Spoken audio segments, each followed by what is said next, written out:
Why does your brain let you forget where you put your keys, but forces you to remember that awkward comment you made 5 years ago in 4K resolution? While your happiest memories fade like old photos, your most cringeworthy blunders stay permanently etched in your neural architecture. We're diving into why your amygdala prioritizes ancient shame over yesterday's success, if you want to understand the hidden wiring of your own mind. Hit that subscribe button right now. We want this knowledge to reach as many people as possible, and your support makes it happen. It is 3 a.m. You are lying in bed, staring at the ceiling. The room is quiet, the world is asleep, you should be asleep. But instead of drifting off, your brain decides to host a private screening. The movie, that time you waved back at someone who was actually waving to the person behind you. Or that time you replied, "You too," when the waiter told you to enjoy your meal. Or maybe it was that presentation where your voice cracked in front of 20 executives. You feel the heat rising in your cheeks, your heart rate accelerates. The cringe is so visceral, so intense, that you physically wince in the dark. This event happened 5 years ago. The people involved probably forgot it the very next day. Some of them might not even be alive anymore, yet your brain is replaying the footage with the clarity of a Hollywood director, forcing you to relive every agonizing microsecond. Now, try to remember the happiest moment you had that same year. Can you see it? Can you feel it with the same physical intensity? Probably not. When you think about the day you got a promotion or a beautiful afternoon on vacation, the memory feels distant, warm maybe, but blurry, like a watercolor painting that was left out in the rain. Why does the human brain do this? Why is our mental hard drive so incredibly efficient at storing our social failures, while our triumphs are written in disappearing ink? The answer is not that you are broken. The answer is not that you have low self-esteem or that you are inherently pessimistic. The answer is survival. To understand why your brain tortures you with embarrassing memories, we have to travel back in time. Not 5 years ago, 300,000 years ago. Imagine you are an early human living on the African savanna. You are part of a small tribe of maybe 50 people. In this environment, you do not have sharp claws. You do not have thick armor. You cannot outrun a cheetah, and you cannot overpower a lion.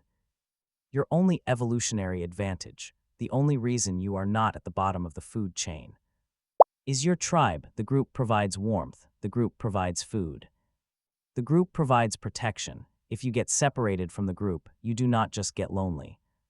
You die. In the modern world. If you make a fool of yourself at a party, you can just go home, order a pizza, and watch Netflix.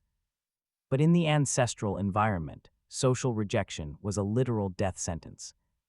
If you angered the tribe, if you broke a social rule, if you did something that made the group view you as incompetent or untrustworthy, you risked exile, and exile meant starving to death or being eaten by predators within 48 hours.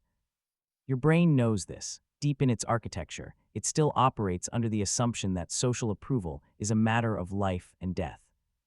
This brings us to the amygdala. The amygdala is a small, almond-shaped structure deep inside your brain. It is your personal alarm system. Its job is to scan the environment for threats and ensure you stay alive. When you experience something dangerous, like a snake in the grass, the amygdala floods your system with adrenaline and cortisol. It burns that memory into your hippocampus, so you never forget what a snake looks like and you never step on one again. But here is the catch. To the amygdala, a social blunder is just as dangerous as a snake. When you make an embarrassing mistake, when you misread a social cue, your amygdala perceives a threat to your social standing. It sounds the alarm. It releases the same stress hormones that it would if you were being chased by a predator. And more importantly, it tags that memory with a biological post-it note that says, "Critical survival information." Do not forget, this is why the memory of an embarrassing moment feels so vivid. The amygdala has branded it with emotional permanence. It wants you to feel the pain, so you never, ever make that same mistake again. The cringe you feel at 3 a.m., that is just your brain running a biological software update. It is reviewing your past failures to ensure you remain a compliant, acceptable member of the tribe tomorrow. But what about the good memories? Why do they fade so quickly? This is where the cruelty of human neurochemistry really shines. When you achieve something great, when you win an award, when you get a raise, when someone gives you a compliment, your brain releases dopamine. Dopamine feels fantastic. It is the molecule of reward, but dopamine is fleeting. It is designed to be metabolized quickly. Evolutionarily speaking, happiness is not meant to last. If early humans killed a mammoth and felt permanently satisfied, they would sit around the fire, stop hunting, and eventually starve. Nature does not care if you are happy. Nature only cares if you survive and reproduce. So your brain is designed to give you a quick hit of joy to reward you for a success, and then rapidly turn the dial back down to zero. It creates a state of perpetual dissatisfaction, so you will get up the next day and keep striving. This is why the thrill of buying a new car fades after a month. But the humiliation of calling your teacher, Mom, in the 3rd grade lasts a lifetime. Success is a luxury. Avoiding failure is a necessity. Our brains prioritize ancient shame over yesterday's success because we are the descendants of the anxious. Think about it, the early humans who were deeply optimistic. The ones who didn't care what the tribe thought of them, the ones who shrugged off their social mistakes. They got exiled, they got eaten, their genes were removed from the gene pool. We inherited the nervous systems of the survivors, the ones who obsessed over every social interaction. The ones who lay awake by the campfire, replaying everything they said that day to make sure they hadn't offended the alpha of the group.